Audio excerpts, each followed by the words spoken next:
The tragic deaths of three sisters in Ghaziabad has raised several questions and has also put the focus on obsessive behavior in general, among adolescents especially, and a challenge-based Korean game in particular. We'll get you all the details in this next report, but first let's talk about what we know so far about these tragic deaths.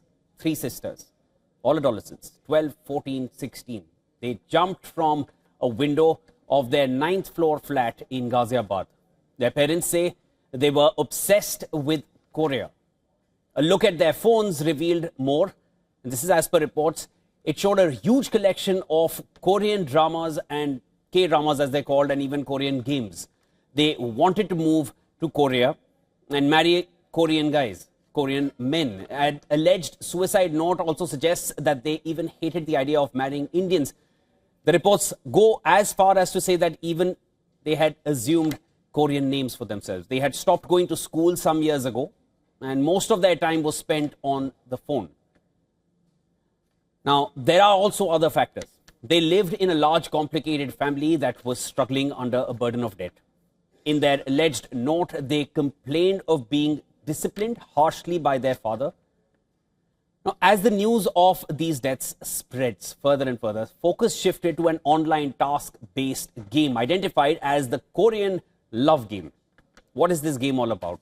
How is it linked to their deaths? The police have denied any link between the game and the deaths of the adolescents. But the game starts with harmless daily challenges.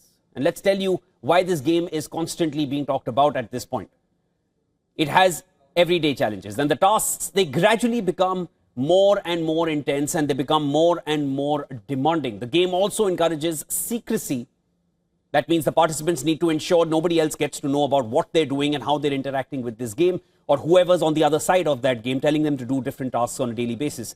Participants are told to hide these tasks from their closed ones as well. The game is similar to task-based games like Blue Whale or the Momo Challenge, which made headlines a few years ago, and a little earlier they were also linked to suicide deaths. So far, police have not confirmed this theory. I'm making it very clear to our viewers. But the victim's phone was full of Korean games and videos. It is not known if the so-called love game is among them. But what makes these games dangerous is the psychological impact. And that's what I'm going to be discussing deeply here.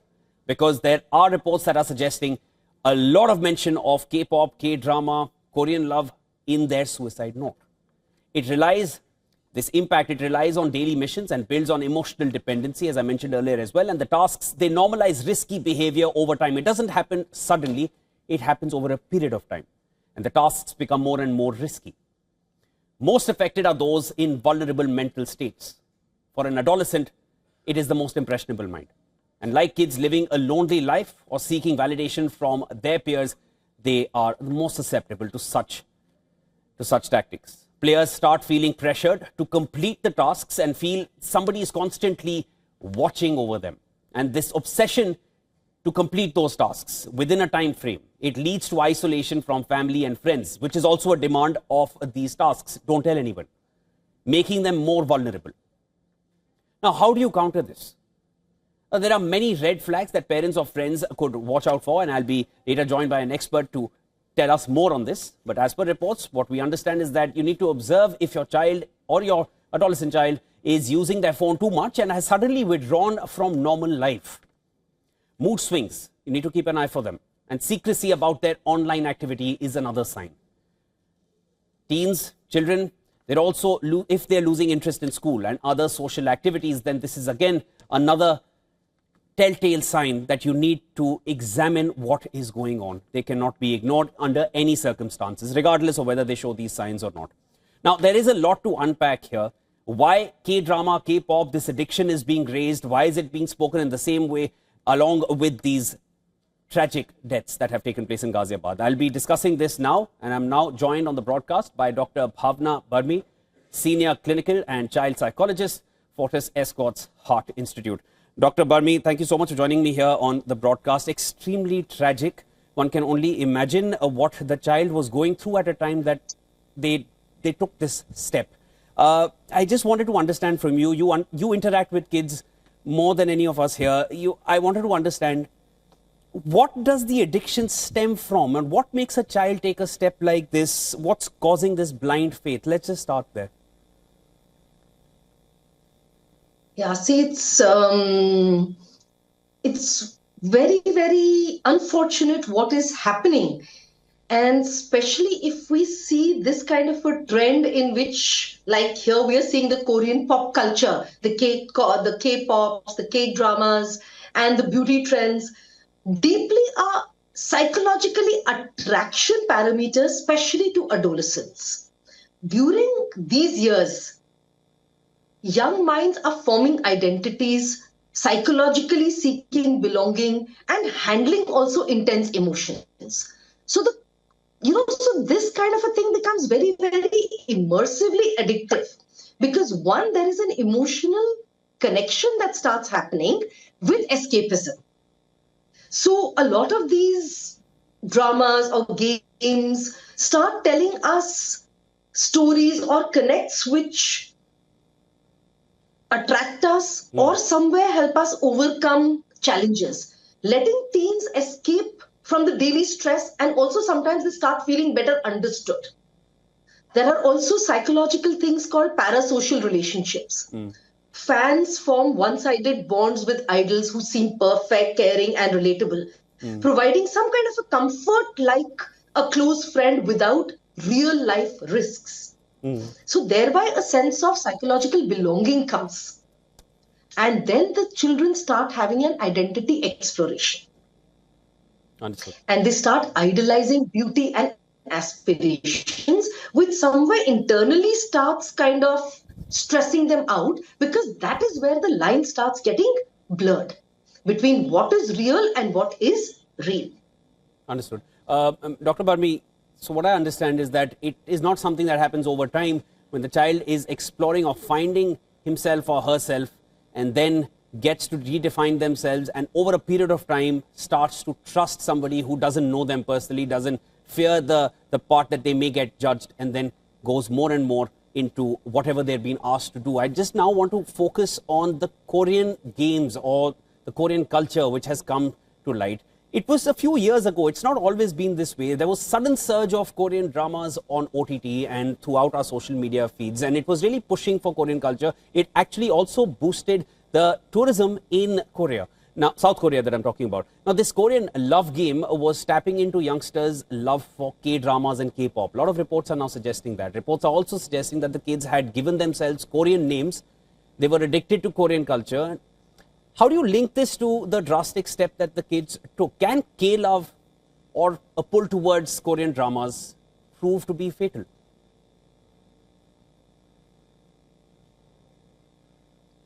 See, what is again something to be understood is that repeated exposures to idealized images in K-pops and K-dramas and related content powerfully shapes the early adolescence. A time when self-image is highly plastic and social comparisons peak. So there are certain key psychological effects which start coming about. So for example, it could be body dissatisfaction. Constant viewing of slim, flawless, pale-skinned idols leads many teens, especially girls, to compare themselves unfavorably. And there are many psychological studies that show over 50% of fans report some kind of a disturbed body perception after repeated exposures, which leads to what we call as lowered self-esteem, feeling not good enough. Compared to edited, perfected images can erode confidence and increase self-criticism during a vulnerable identity forming phase, leading us to internalization of unrealistic standards. Teens gradually accept extreme thinness, specific facial features, and fashion as what we call as normal, fueling pressure to diet, exercise excessively, or consider cosmetic changes also. But How do you also leads us sometimes to this? Yeah, how do you link this to the tragedy that we've seen? Because I'm trying to understand how this addiction towards Korean culture, is it linked to the step that these children eventually took, the final step? See, sometimes what happens is our preoccupation, especially with the emotional immaturity that we have in these younger ages, leads us to over-identification. So treating the ideals like a soulmate, deriving self-worth mainly from the ideal's success or failure, or blurring own identity with the ideal's personal style, leads us to neglect our own real life. So even in this case, what is noteworthy is to see that these children started neglecting their real life, in which they isolated themselves. They isolated themselves from their academic career, from their schools, from their real-time friends.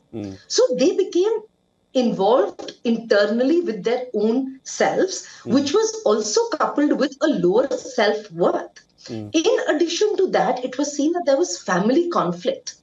Now, because there was no adult in their household who was maturely or able to balance their emotional dysregulation, because there was no channel of communication, there was no open expressions of thoughts and feelings. So the children felt very bottled in. And in addition, they were only seeking the solutions from where there were.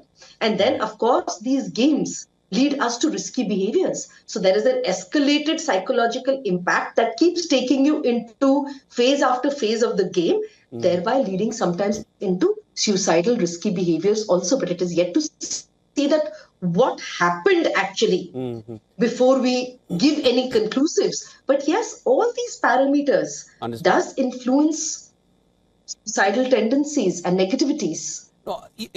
Everyone, regardless of what age, everyone craves for affection and acknowledgement. But it's perhaps at its peak when children are in that adolescent age. Gender has no role in it. Anybody, they look for that acknowledgement. Somebody elder to say, okay, well done, you did that well, I think you can do this better, or something like that.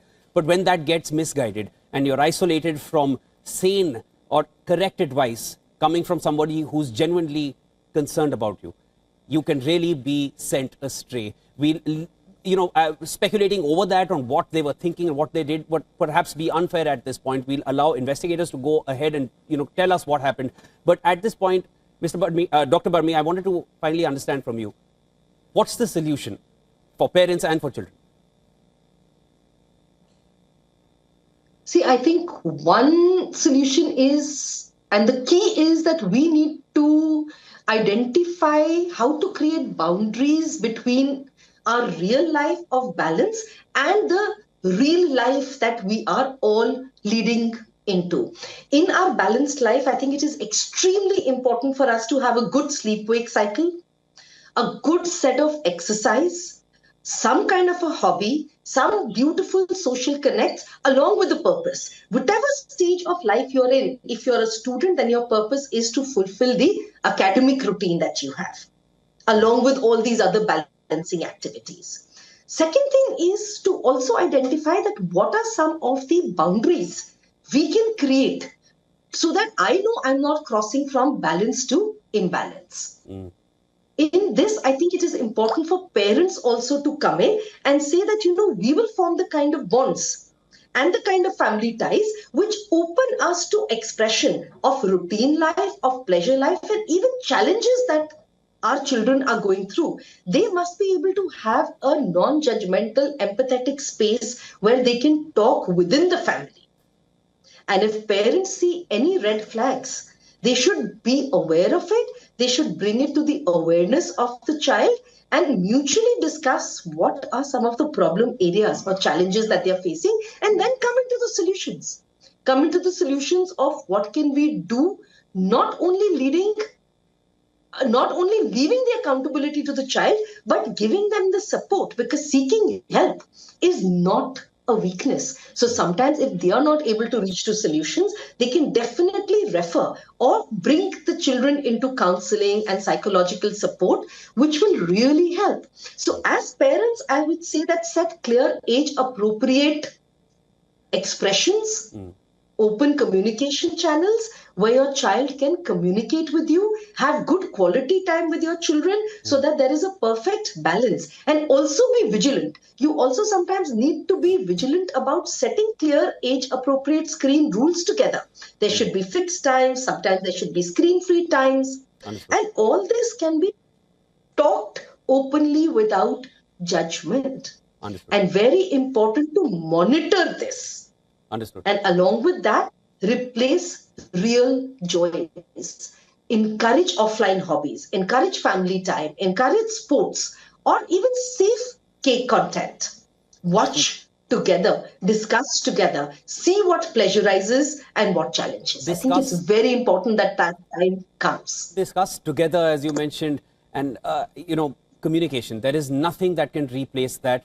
For a child, it's important that his or her own parent communicates with the child, because that communication, there is no alternate to that. And if there is an alternate, it can be misused so very easily, at least for an adolescent mind. Dr. Bhavna Barmi, thank you so much for joining us here. This is an extremely sensitive issue. We'll wait for investigators to really tell us what happened in that household, because this news has been extremely tragic, but it raises pertinent questions about how to be interacting with your adolescent kids and to ensure if they're going astray, if they're not communicating, this is something which cannot be left ignored. Dr. Barmi, thank you so much. There'll be more to discuss. Would love to have you on the broadcast again.